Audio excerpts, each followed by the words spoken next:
Okay, but You can start. okay. Starting time. Okay. So our presentation is going to be based around the knowledge claim that negative external factors affect the emotional state of teenagers.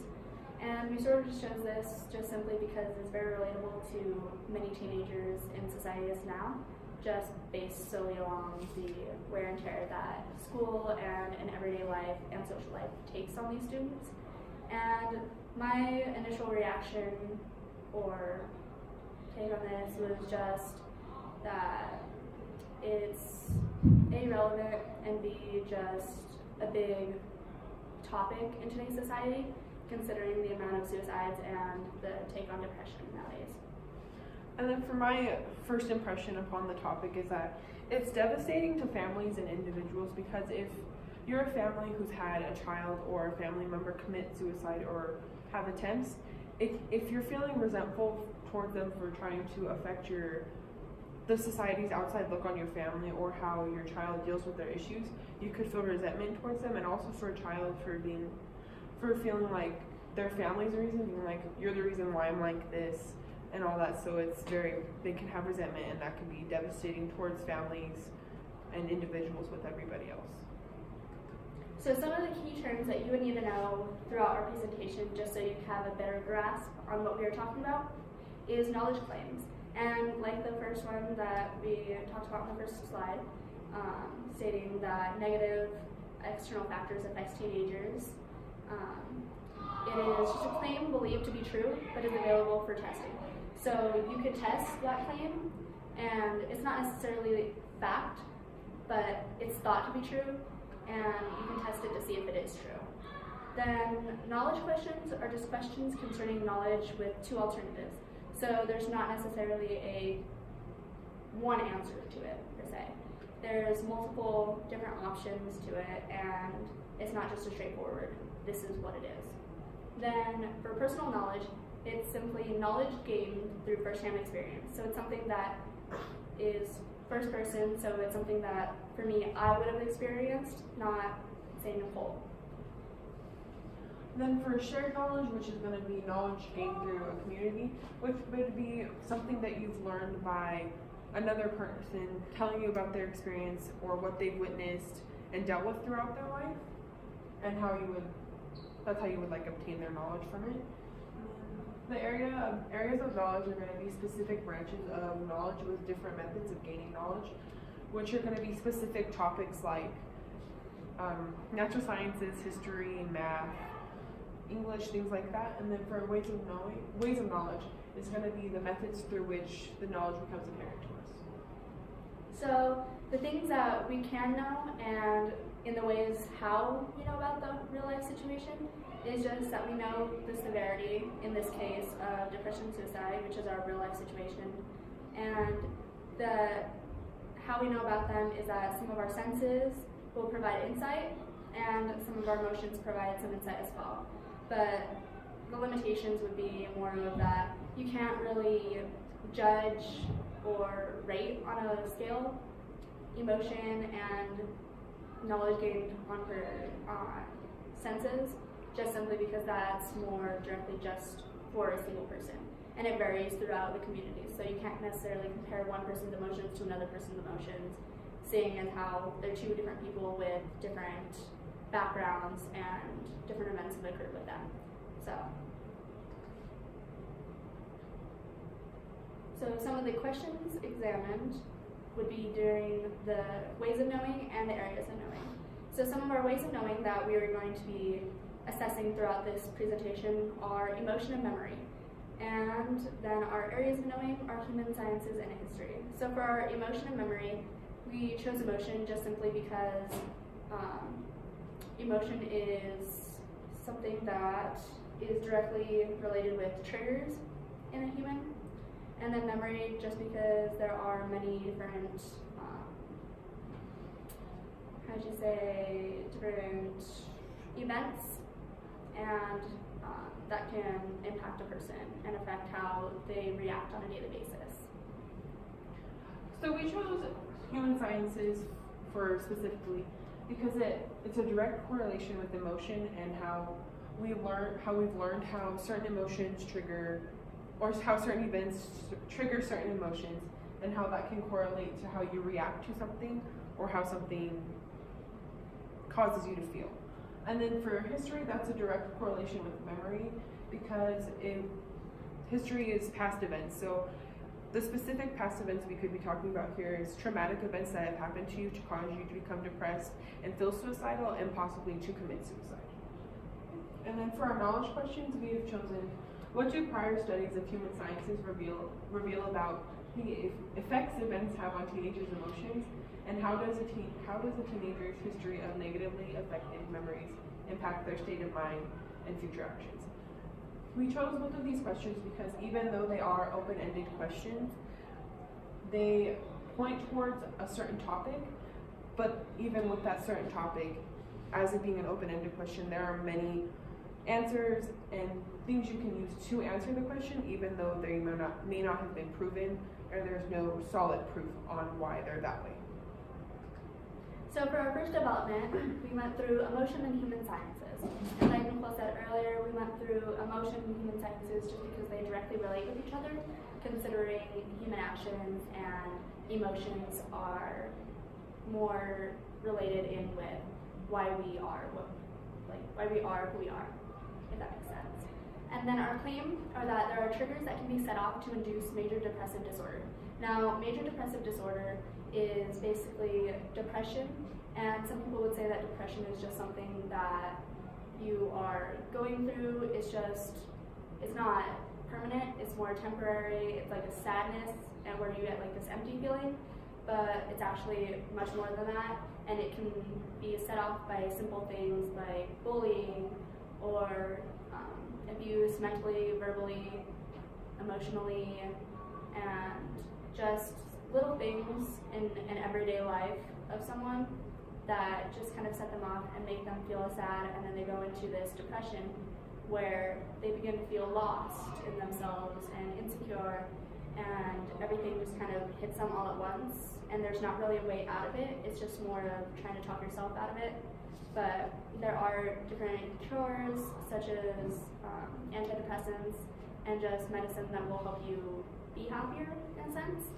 But a lot of people will go through this depression, and it's just a continuous cycle, and there's not really a way out of it, so they just kind of stay in it, and it just continuously goes on and on and on, and they can't find a way out. So then for many people, they choose self-harm and even in some cases suicide. And so some counterclaim to this could be the major depressive disorder is induced by biological factors rather than events that have happened. So more things like if a parent had major depressive disorder, then a child will have it as well. And in some cases that's true, considering that in some cases a parent would have it, and so the parent acts out while the child is with them, and the child sees that, so the child reenacts it. So it's kind of not necessarily directly biological related with that, more of just being around that event. And this, each of these go towards emotion and human sciences, because if a person feels a certain way, then they'll act out with that. And a lot of people will study human sciences and figure out why someone will do something that they do. So why someone is cutting their arm or cutting their wrist or inflicting self-harm on themselves. And just little things that we do every day, there's a reason behind it. And so with that, major depressive disorder is enabled by both of these everyday triggers as well as some of the biological factors. And then humans are very destructive, and due to the fact that we have emotions, and like Newton's law says that every reaction has an equal and opposite reaction. So every time something happens to me, then I will act out or find an outlet to get my emotions out. So every time something occurs, something has to come out. And then for many people, there's a buildup of different events and different emotions, and that ends up impacting them if they don't get them out. So that's why a lot of people end up inflicting harm, and all of these events do happen and affect many people. So for our second development, we have memory and history, and then the claim is going to be being bullied as an adolescent can lead to various psychological issues as an adult. So for the claim, being bullied while you're a child can have many effects on you as an adult. You can have certain traumatic things where if someone yells at you for anything, and you had been yelled at and antagonized as a child, that can cause a trigger in you now, and it can give you multiple disorders, such as PTSD, like going to a certain school or going to a certain area where you may have been bullied as a child will cause a reaction of you maybe acting out or just going into a depressive mood and not being able to deal with anything for the rest of the day. And it's more anything, like you can go somewhere for PTSD, you can go somewhere and have a certain reaction, or someone can say something that someone said to you before while they were antagonizing you or bullying you as a child, and it will cause a reaction. And then the counterclaim is having attempted suicide previously leaves you with more thoughts of suicide being a normal action, which can make you think that with multiple people around you committing suicide and harming themselves and this and that it might not lead you to have issues when you're older, because it's something that everybody does. It's just a normal action that takes place at school. For instance, like with all the kids that have killed themselves in our town or in the United States for an example, lots of children have social media and they can see all the coverage and news coverage from these kids killing themselves and what caused them to kill themselves. And even while there may be things that are telling you that this is not something to do, that if you're having problems with people at school and they're picking on you and they're bullying you and such, you can go talk to somebody for help. But if you know somebody or you know quite a few people that have tried to kill themselves or they have suicidal thoughts and actions, they can tell you, they can be like, nobody will understand you, you're by yourself, that nobody can help you with it. So you can be led to think that that's a normal action and that the only way out of all your depression and people picking on you is to kill yourself, which is never really the answer. But some people might end up believing that because they've been taught or brainwashed in a way to think that killing yourself is a normal reaction to the world and traumatic events that you've experienced. So for our conclusion, throughout many teenagers' lives, there are factors that will impact the way they act, talk, and even think. So with that, we went through ways that our emotions will impact someone's life, and just a buildup of those emotions and not having a way out. And then that correlated with human sciences in the sense that these ways that our emotions impact us. And as I said, we need a way out. Many people won't find that way out. And it's become very prevalent in many people's lives, and that's why it's such a big deal right now, and has been a big deal, because many people need to know that it's occurred so many times, and we need to find a way out of this and a way to actually begin towards a better life and begin towards some way of life that does not include like extreme actions such as suicide, to try and find a way out of this. And then Nicole went through the ways that our memory and things like PTSD will affect us, and how that causes many different disorders. So things that going to a certain place where an event happened, where you maybe were abused, or where you were negatively impacted by these external factors that we've been talking about. And those certain factors will create this sort of hole in within yourself, and that will always be there. And so a lot of people will try and cover that up and try and act like it's never there. But then when they go to these certain places, it just floods back in. And it's just the memory that comes with everyone's history. So our history should not be necessarily taken away, but more learn from that. And how I said that everything is becoming more prevalent right now, and seeing the pattern in everything. So just understanding that there is a pattern and that there is something going on in everyone's life, and it's completely normal. It's not something that everyone should be ashamed of, but it's something that we need to learn from. And there are many different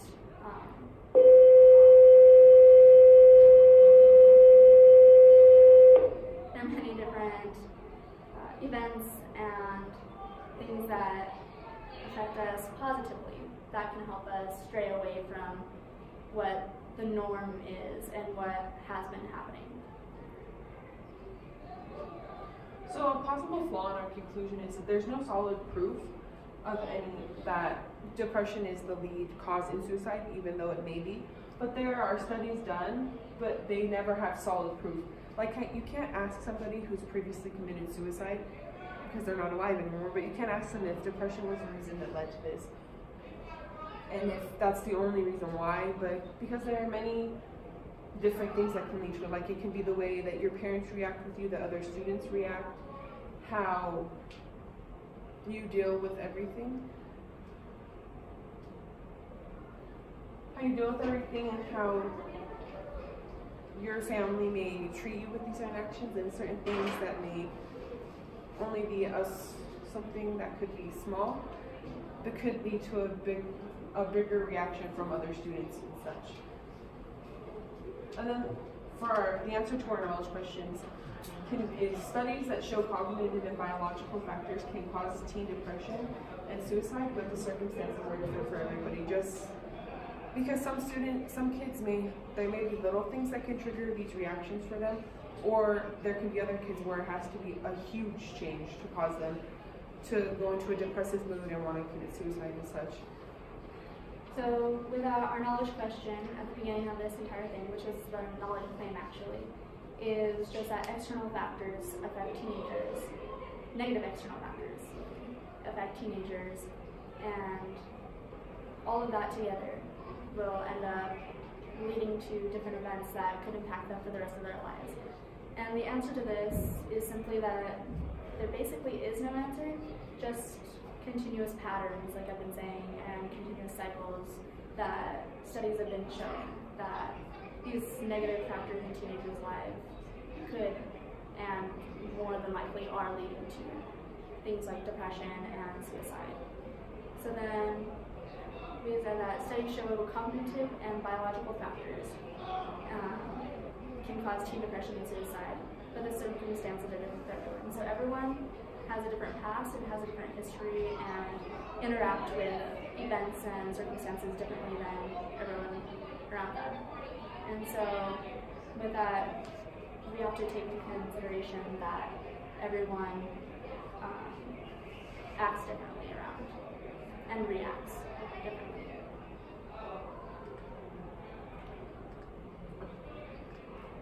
So two connections to the real life situation are just that the emotions